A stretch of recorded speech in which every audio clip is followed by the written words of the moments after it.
चतुर वेताल द्वारा विक्रमादित्य महाराज को सुनाई जाने वाली 25 कहानियों में ये पहली कहानी है। लेकिन वेताल की एक शर्त थी।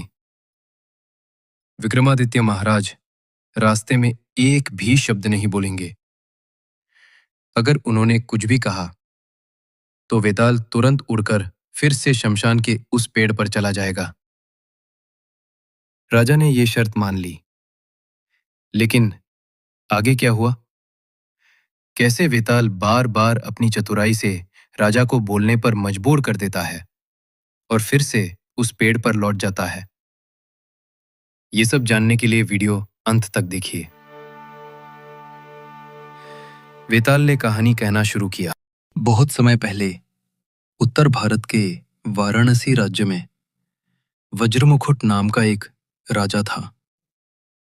उसके पास एक बहुत ही बुद्धिमान मंत्री भी था। दोनों के एक एक पुत्र थे और वे दोनों हम उम्र थे। बचपन से ही राजकुमार और मंत्री कुमार एक दूसरे से कभी अलग नहीं हुए। रूप सौंदर्य में राजकुमार बहुत आकर्षक था, लेकिन बुद्धिमत्ता में मंत्री कुमार सबसे आगे था। एक दिन दोनों शिकार खेलने जंगल की ओर गए। शिकार के जोश में वे अपने राज्य की सीमा पार करके पड़ोसी राज्य के एक जंगल में पहुंच गए। वहां एक तालाब में उन्होंने एक सुंदर युवती और उसकी सहेलियों को स्नान करते देखा। उसका सौंदर्य अप्सराओं से भी बढ़कर था। राजकुमार उसे देखते ही मोहित हो गया। युवती ने भी उसे देखकर प्रेम भरी नजरों से संकेत किया। स्नान के बाद उसने कुछ विचित्र काम किए। उसने एक कमल का फूल लिया और कान से लगाकर काटा। फिर उसे पैरों के पास रखा। फिर एक और फूल सिर पर रखकर हृदय से लगाया। उसके बाद वो जल्दी से पालकी में बैठकर वहां से चली गई।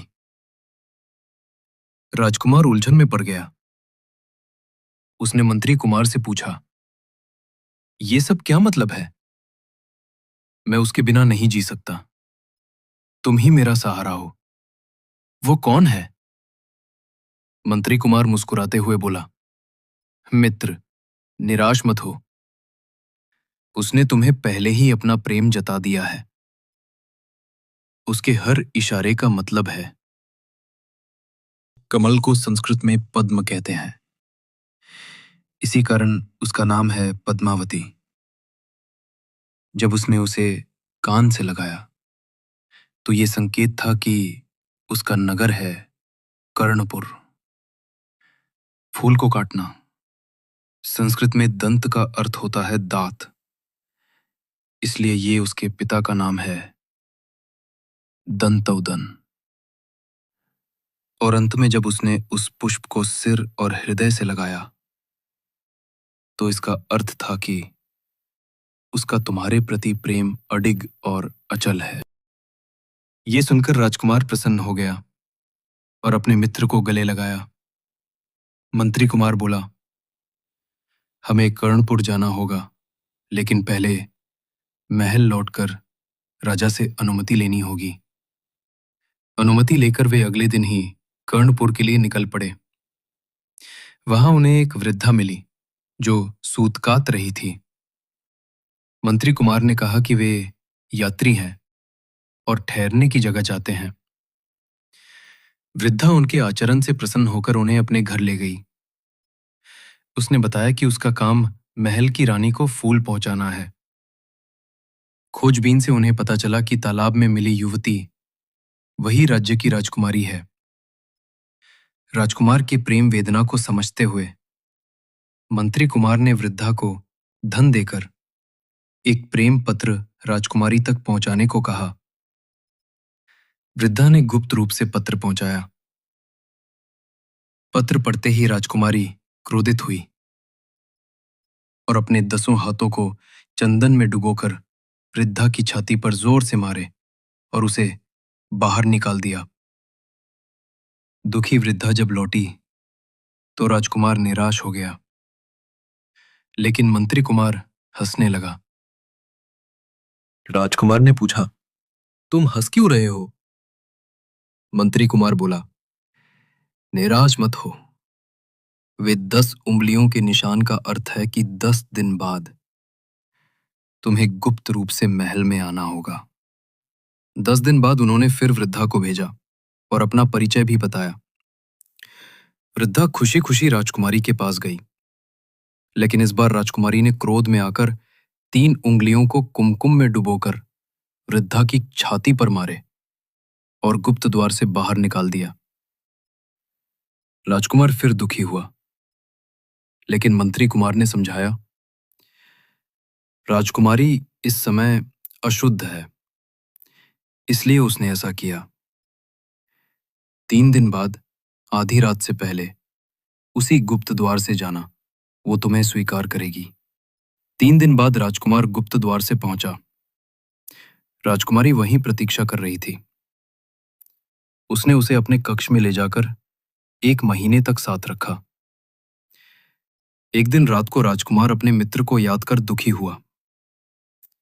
उसने कहा, देश परिवार को छोड़ना सहन है, पर जिसने मुझे यहां पहुंचाया उस मित्र को भूलना अपराध है। मैं उससे मिलकर आता हूं। यह सुनकर राजकुमारी क्रोधित हो गई। उसने कहा, तुम्हें तो केवल अपने राज्य और मित्र की चिंता है। मैं क्या तुम्हारे लिए एक खिलौना हूं? राजकुमार ने उसे शांत किया, पर राजकुमारी के मन में शंका उठी। उसने सोचा, यदि वो चला गया तो लौटकर नहीं आएगा। मंत्री कुमार बड़ा बुद्धिमान है, वो इसे वापस राज्य ले जाएगा। फिर उसने राजकुमार से कहा, मेरे हाथों से बने खीर को अपने मित्र को देना। राजकुमार प्रसन्न हो गया, लेकिन राजकुमारी ने खीर में जहर मिला दिया। राजकुमार खीर लेकर मित्र के पास पहुंचा। मंत्री कुमार ने कहा, यह मत खाना, इसमें जहर है। प्रेमिका कभी अपने प्रेमी के मित्र के लिए स्नेह नहीं रखती। मेरा नाम वहां लेना तुम्हारी बड़ी भूल थी। राजकुमार ने विश्वास नहीं किया।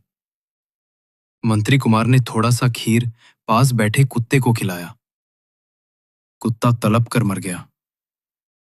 यह देखकर राजकुमार चौंक गया और बोला, वो तो राक्षसी है, मेरा उससे कोई संबंध नहीं।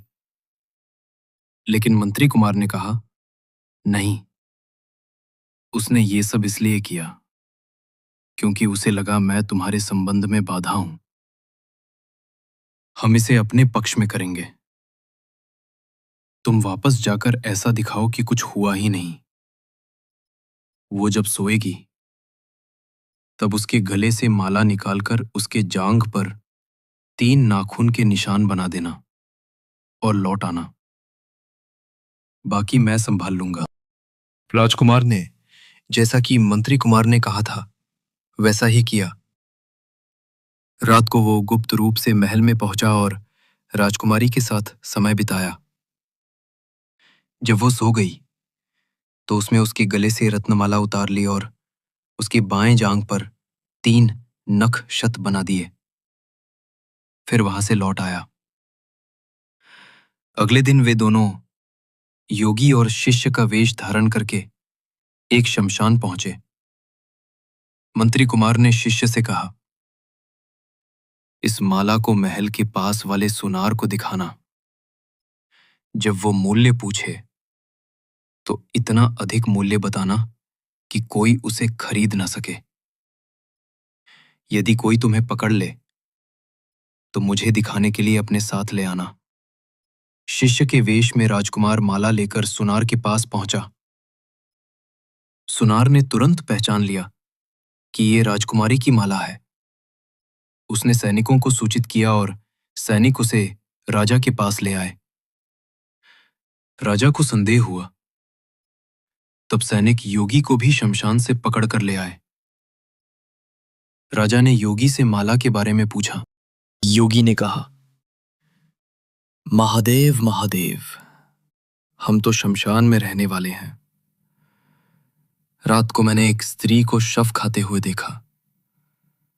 मैंने उसे पकड़ा और अपने त्रिशूल से उसके बाएं जांघ पर घाव कर दिया। उसके गले से ये माला भी निकाल ली। फिर वो वहां दोबारा नहीं आई। राजा तुरंत अंतःपुर में गया और देखा कि राजकुमारी के गले में माला नहीं थी। रानी ने यह भी देखा कि उसकी बाईं जांघ पर 3 घाव के निशान थे। क्रोधित राजा ने राजकुमारी को दरबार में खींच कर लाया और योगी के सामने पटक दिया। वो बोला, मेरी बेटी शव भोजनी है। धर्मशास्त्रों में इसके लिए क्या दंड बताया गया है? योगी समाधि में बैठे होने का अभिनय करता रहा। फिर बोला, महादेव महादेव, धर्मशास्त्र के अनुसार ऐसी पापिनी को राज्य से बाहर निकाल देना चाहिए। राजा ने तुरंत आदेश दिया कि राजकुमारी को पालकी में बैठाकर जंगल में छोड़ाओ। दुखी राजकुमारी को उसकी माता और सैनिकों के सामने अपमानित करके राज्य से निकाल दिया गया। जंगल में परित्यक्त राजकुमारी को राजकुमार और मंत्री कुमार ने मिलकर बचा लिया और उसे वाराणसी ले आए।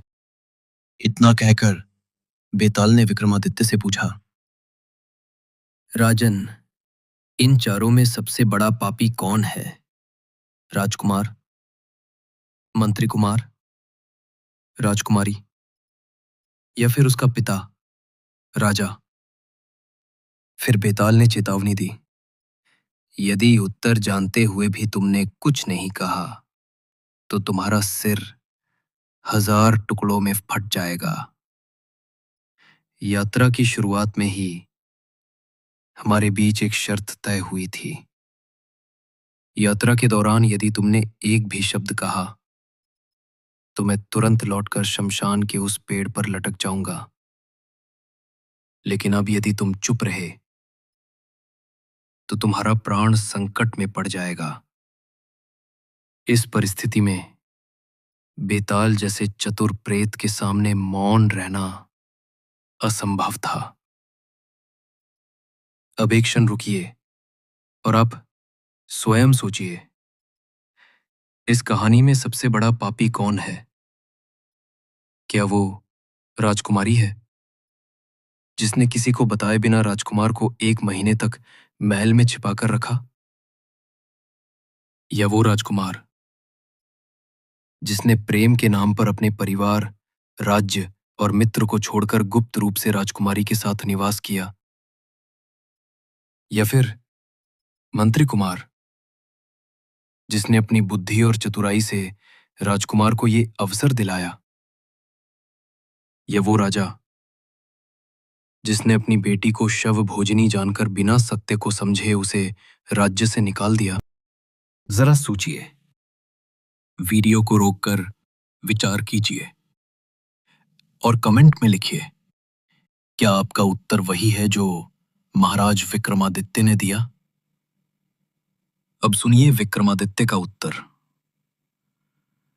विक्रमादित्य ने बिना किसी संकोच के कहा, पापी राजा है। क्यों? बेताल ने पूछा। विक्रमादित्य ने समझाया, मंत्री कुमार ने तो अपना कर्तव्य निभाया। राजकुमार और राजकुमारी ने अपनी इच्छा के अनुसार जीवन बिताया, इसमें कोई दोष नहीं। परंतु राजा ने बिना सत्य जाने अपनी ही पुत्री को राज्य से बाहर कर दिया, इसलिए संपूर्ण दोष उसी राजा पर है। सही उत्तर सुनकर बेताल तुरंत राजा के कंधे से कूद पड़ा और फिर से उसी शमशान के वृक्ष पर उल्टा लटक गया। कहानियां यहीं समाप्त नहीं होती, अभी और भी कथाएं शेष हैं। अगला एपिसोड जरूर देखना। यदि आपको यह वीडियो पसंद आया हो तो लाइक कीजिए, चैनल को सब्सक्राइब कीजिए और नए एपिसोड्स की सूचना पाने के लिए बेल आइकॉन दबाना ना भूलिए।